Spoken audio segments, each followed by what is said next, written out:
Transition, ou l'art de valoriser vos transitions professionnelles, quel que soit votre âge et quel que soit votre secteur d'activité.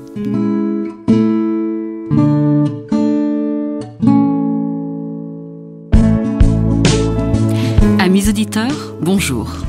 Je suis Mireille Garola et nous parlons aujourd'hui de transition professionnelle. Je vous donne rendez-vous à 14 h, chaque 4e mardi du mois, pour notre nouveau rendez-vous mensuel.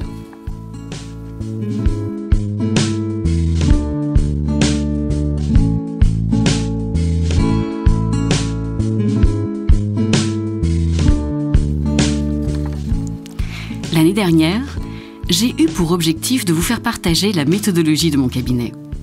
Il s'agissait de définir qui vous étiez, écrire votre CV, répondre à des offres ou éventuellement activer votre réseau. Si vous avez manqué ces émissions, vous pouvez les retrouver sur le site de mon cabinet. Depuis cette année, le focus est un peu différent car j'ai décidé de faire appel à des professionnels reconnus dans leur secteur. Ils ont accepté de partager avec vous leur avis, leurs conseils et leurs trucs pour que vous viviez ces périodes de transition avec le maximum d'atouts dans votre jeu. Mon invité d'aujourd'hui est Armand Menchet, directeur des ressources humaines du groupe Berry. Le sujet de l'émission sera « Parcours professionnel, l'analyse du DRH ». Armand Menchet, bonjour. Bonjour Mireille. Merci de vous prêter à cet exercice avec nous aujourd'hui. Vous êtes un professionnel reconnu et vous avez dans vos ouvrages cherché à analyser les organisations et à les faire progresser avec une approche très empreinte d'humanisme. Néanmoins, dans mon métier, je rencontre tous les jours de plus en plus de cadres désabusés, en perte totale de repères ou de motivation par rapport à l'organisation dans laquelle ils se trouvent, ou celle qu'ils viennent justement de quitter. Je vais donc, le temps de cette émission, vous demander de travailler à contre-emploi et de faire bénéficier les particuliers et les salariés de votre panel de compétences. Pour cela, je vais utiliser comme fil rouge les concepts que vous avez développés au niveau corporate et vous demander de les adapter pour les particuliers.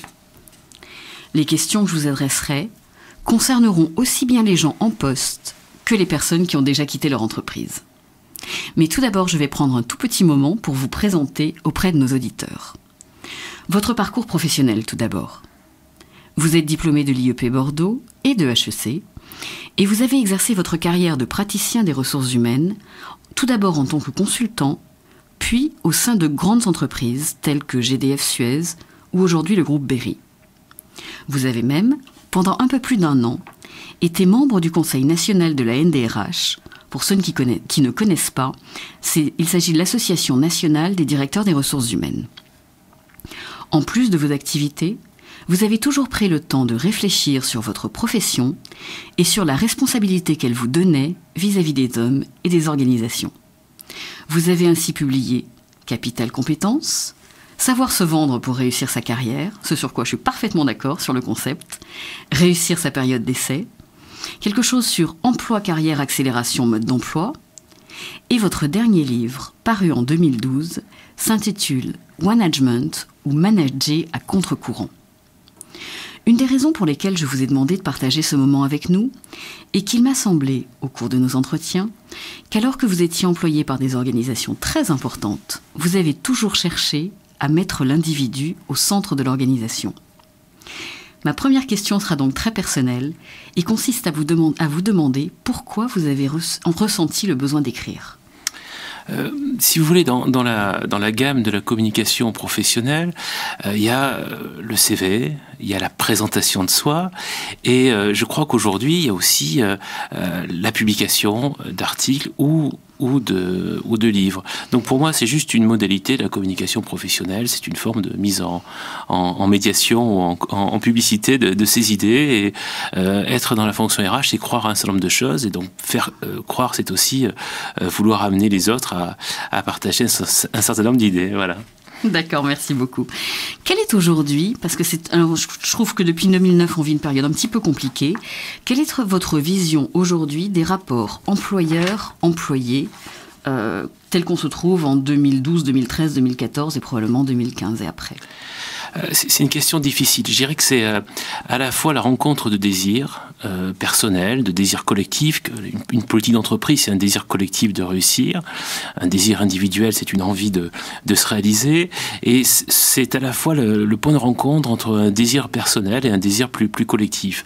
Par rapport à cela, effectivement, un certain nombre de contradictions font que ces désirs se combinent pas toujours aujourd'hui, c'est le moins qu'on puisse dire.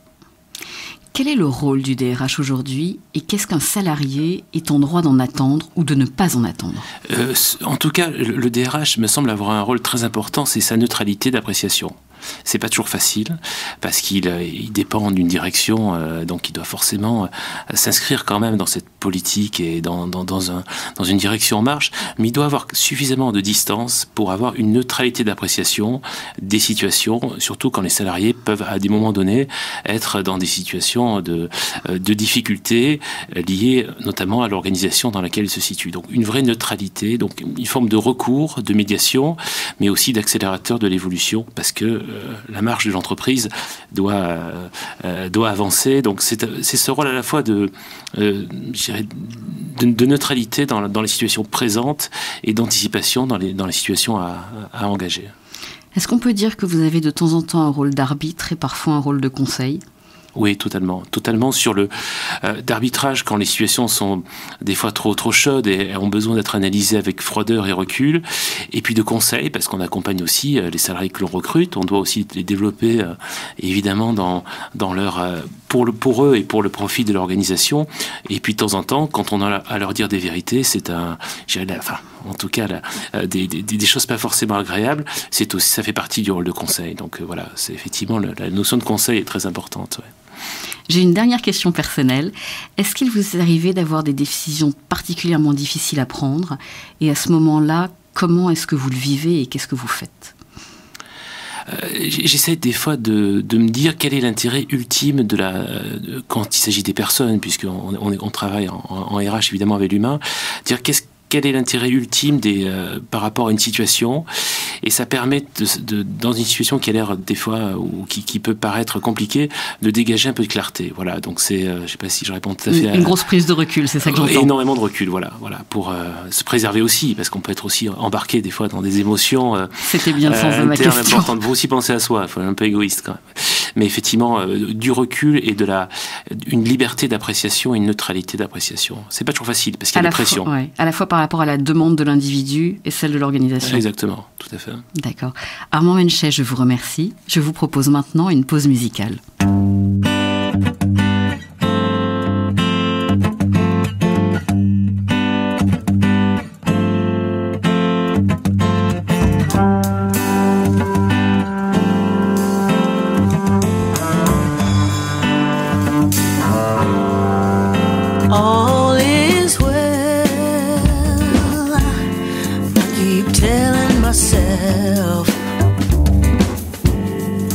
When the tears won't stop and I keep rocking back and forth all is well with my soul. When this is over, behold, a brand new being, a brand new me will I be. No more looking over my shoulder at a past that no longer serves me. The days of living for others are over. It's time I made myself a priority. Take some time for me, 'cause all is well, all is well, all is well.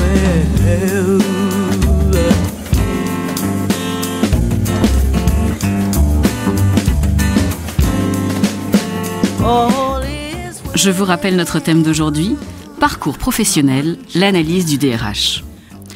Le second thème que je souhaite aborder est celui de la gestion de l'employabilité des collaborateurs.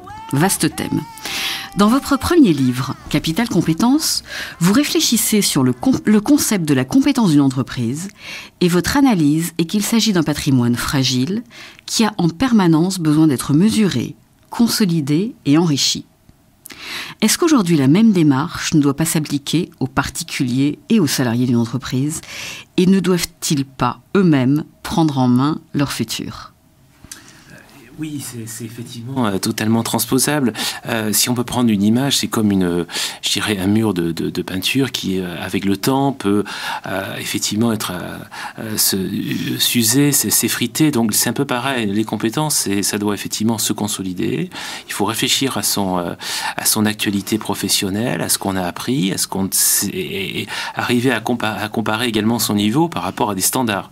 Donc c'est un exercice très sain, très important de pratiquer une forme d'auto-évaluation de ses propres compétences en s'ouvrant à des pairs professionnels, en s'ouvrant à des contextes professionnels qui ne sont pas forcément ces contextes professionnels de confort et ceux dans lesquels on évolue, pour avoir un effet de miroir, un effet effectivement de comparaison. C'est pas toujours agréable le miroir, mais au moins ça dit une certaine forme de vérité.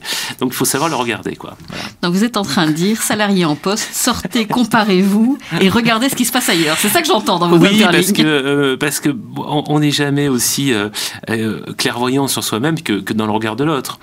Donc sur un certain nombre de choses, on peut se croire fort, mais une force est une faiblesse qui s'ignore à un moment donné. Donc il faut toujours se placer en situation de se renforcer. Et de ne pas rester sur une forme de stagnation professionnelle. Pourquoi ? Parce qu'elle se perçoit très vite, la stagnation professionnelle. Mireille, vous êtes une professionnelle du conseil, vous le savez bien, ça se perçoit très très rapidement par les pros de l'évaluation, du recrutement. Donc il faut vraiment avoir ce souci de l'actualité de ses compétences, effectivement.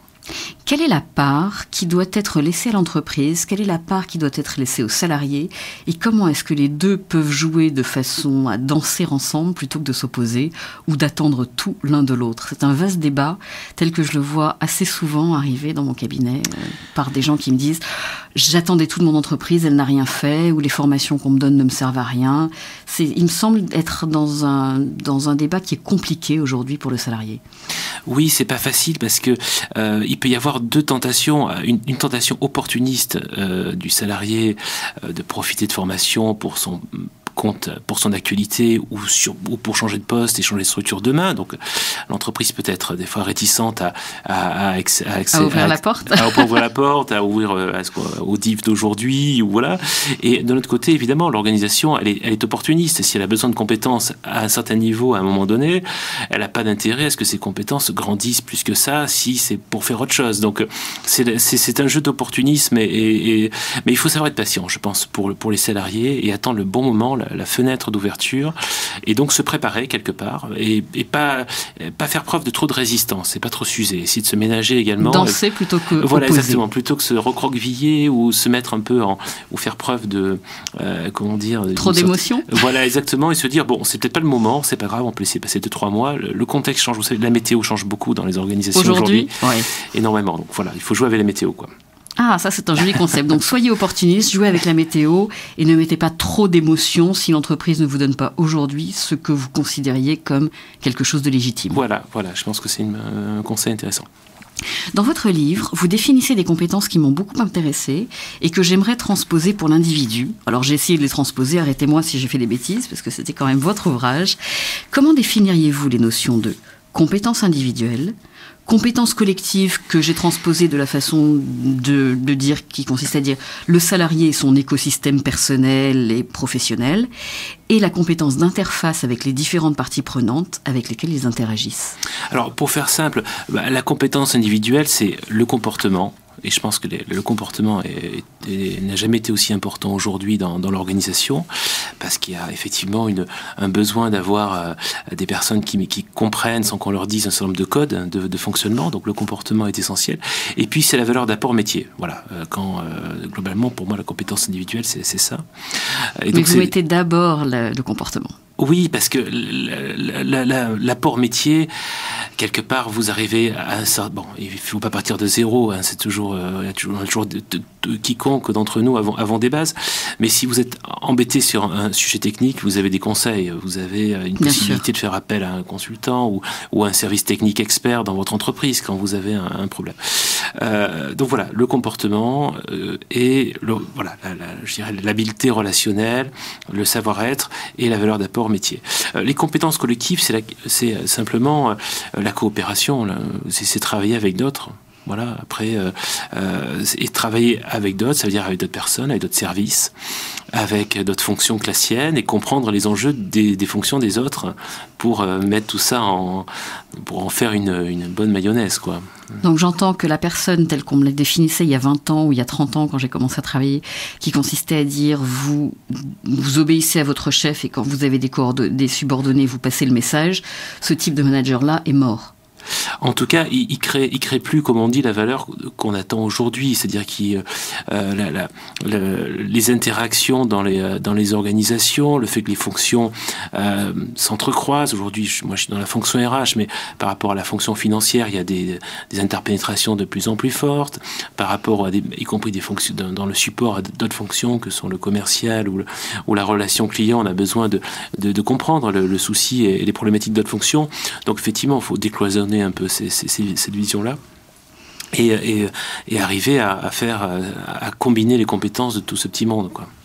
Donc vous êtes en train de me dire, par rapport à ce que vous aviez écrit sur la vitesse des marchés, la multiplicité des formes de compétition ou la transformation des organisations, qui ont bousculé absolument tous les repères traditionnels du management, que l'individu doit se comporter lui-même comme une mini-entreprise ou comme une micro-entreprise et faire exactement la même chose, c'est-à-dire s'adapter au marché, s'adapter à une compétition qui est sans arrêt changeante, s'adapter à des nouveaux modes de fonctionnement et surtout, j'entends, décloisonner.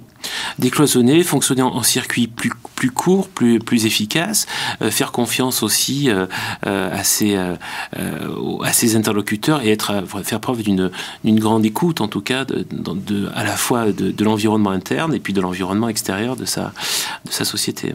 Donc vous diriez qu'il faut savoir écouter les signaux faibles. Écouter, tout à fait, écouter les signaux faibles, se mettre ce qu'on pourrait appeler en hyper-écoute de ce qui se passe. Ça passe par, évidemment, de l'environnement financier, de l'environnement réglementaire, être vraiment en écoute de tout ce qui fait changer nos organisations aujourd'hui. Donc ils doivent se comporter comme un chef de service ou comme une micro-entreprise ou comme un petit président d'entreprise. Et en marquant un vrai intérêt pour ce qui se passe dans les entreprises. Des fois, on trouve de temps en temps des salariés qui démontrent pas un vrai intérêt pour ce qui se passe chez eux, et ça c'est vrai que ça peut être très pénalisant dans des entretiens ou dans des envies d'évoluer. Il faut vraiment un intérêt authentique pour ce qui se passe dans le temps qu'on passe dans une organisation. Il faut quand même la sentir, la comprendre pour bien y vivre, en fait. Donc j'entends votre conseil à un salarié en poste qui voudrait bouger. Vous leur dites beaucoup de motivation, mais de ne pas surréagir par de l'émotion, ce qui est quelque chose d'assez subtil à mettre en œuvre. Oui, c'est pas forcément facile, mais je pense que ça peut l'intérêt de la personne pour sa structure et pour son évolution dans la structure, ça c'est des bons gages d'une évolution future. Merci. Dans votre livre, Management à contre-courant, vous expliquez que le point commun entre les individus qui réussissent et les entreprises performantes est justement le fait qu'ils ne font pas comme les autres et qu'ils ne suivent pas les tendances. Vous écrivez notamment, et j'ai adoré ça, que l'avenir appartient aux rêveurs et aux iconoclastes. Comment cela peut-il s'adapter aux salariés qui sont dans une entreprise, parce qu'a priori c'est jouer contre les règles, et encore plus ensuite aux gens qui sont en recherche d'emploi, c'est-à-dire hors du système et hors d'une entreprise et qui cherchent à rentrer à nouveau dans un système. Est-ce que ça veut dire qu'ils doivent être auto-entrepreneurs ou créer des entreprises ou reprendre des entreprises, ou est-ce qu'il y a une façon subtile de jouer avec les règles ? Je pense que ce livre, on l'a écrit à plusieurs, à trois mains en tout cas, et on a voulu penser l'organisation en dehors des fonctions que les gens occupent. Voilà. C'est-à-dire qu'effectivement, dans une organisation, on vous colle d'emblée une fonction. Alors moi, il y a des gens qui travaillent dans ce service, et voilà, tout est déjà un peu labellisé, segmenté. Donc on a juste, avec mes deux comparses, je vais citer Pierre-Yves Poulain et Benjamin Chaminade, on a on défend en tout cas une vision de l'organisation indépendamment des fonctions que les personnes occupent. C'est-à-dire que le talent individuel, la capacité individuelle, quand elle est bien connue par les personnes et identifiée par l'organisation, elle peut permettre à une communauté de travail, quelle qu'elle soit, de réussir. Voilà. Donc c'est pas la peine forcément d'avoir que des gens dans les RH fassent des RH, mais tout le monde doit en faire quelque part, tout le monde doit faire la finance, tout le monde doit faire et s'intéresser à tout ce qui se passe. Il ne faut pas s'attacher à un titre. Voilà. Il ne faut en tout cas pas s'attacher à une définition de fonction telle qu'elle pourrait être donnée lors d'une entrée dans l'entreprise. C'est ça que Tout à fait, j'entends. parce qu'elle est forcément limitante, elle est forcément datée, et elle est forcément relativement rapidement obsolète. Il n'y a rien de pire, et malheureusement ça m'arrive souvent, de rencontrer des collaborateurs qui vous disent « Ah, mais c'est pas dans ma fiche de fonction ». Effectivement, mais ça, toute personne... Oui, certes, c'est pas dans votre fiche de fonction, mais une fiche de fonction, c'est un élément de repère. C'est aujourd'hui votre poste. Si demain vous voulez grandir et faire...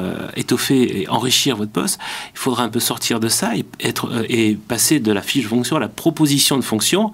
Ah, j'aime beaucoup le concept. Qui est quand même plus agréable à entendre et qui, c'est vrai que les fiches de fonction, par ailleurs, renvoient à des règles de classification, d'emploi, etc.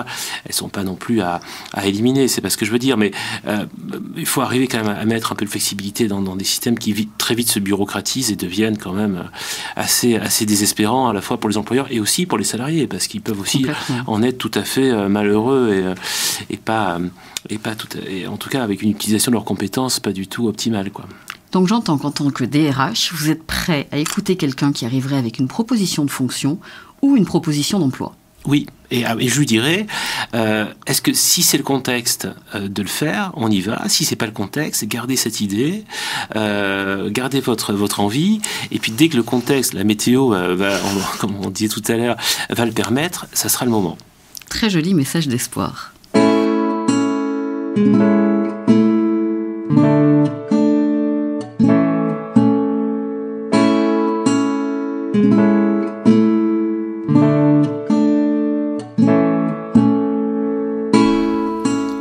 Pour cette dernière partie d'émission, je vais me référer au livre que vous avez écrit avant 2009, c'est-à-dire moi ce que je considère comme une crise quand même assez importante, et vous demander de bien vouloir en actualiser les concepts au cours de l'émission, et puis ensuite vous poser des questions en tant que DRH pour des gens qui sont en transition de carrière, c'est-à-dire qui sont dans une société et qui se posent plein de questions comme on a déjà évoqué, ou qui sont déjà sortis d'une société et qui se disent « et maintenant, qu'est-ce que je vais faire ?» Ma première question, c'est, en tant que DRH, quand est-ce que vous faites appel à un cabinet de chasse et quand est-ce que vous recrutez vous-même et pourquoi ? Je m'adresse principalement, la clientèle à laquelle je parle aujourd'hui sont principalement des gens en milieu de carrière, c'est-à-dire 45-60 ans, et qui disent « moi, on ne m'appelle plus, je n'ai plus besoin de rien ». Donc je voudrais avoir votre avis en tant que DRH, comment ça se passe ? Alors, pour votre première question, on fait appel à un cabinet quand la situation, en tout cas ou le contexte d'un service ou d'une organisation est lié à une recherche de compétences particulières. Et il est clair que l'éclairage de professionnels du recrutement qui ont une bonne vision du marché nous aide beaucoup parce qu'elles permettent à la fois de cibler des profils qui vont pouvoir non seulement nous aider sur la problématique du moment, mais faire grandir l'organisation demain. Et c'est vrai que c'est une aide extrêmement précieuse dans ce type de situation. Donc voilà, je pense que c'est les professionnels du conseil en recrutement ont cette capacité-là à identifier le besoin d'aujourd'hui et l'évolution de l'organisation demain. Ils sont peut-être des fois mieux placés que les propres personnes qui sont à l'intérieur pour le sentir. Voilà pour ce premier point. Pour le deuxième, je crois qu'il faut... c'est vrai que le marché est difficile aujourd'hui.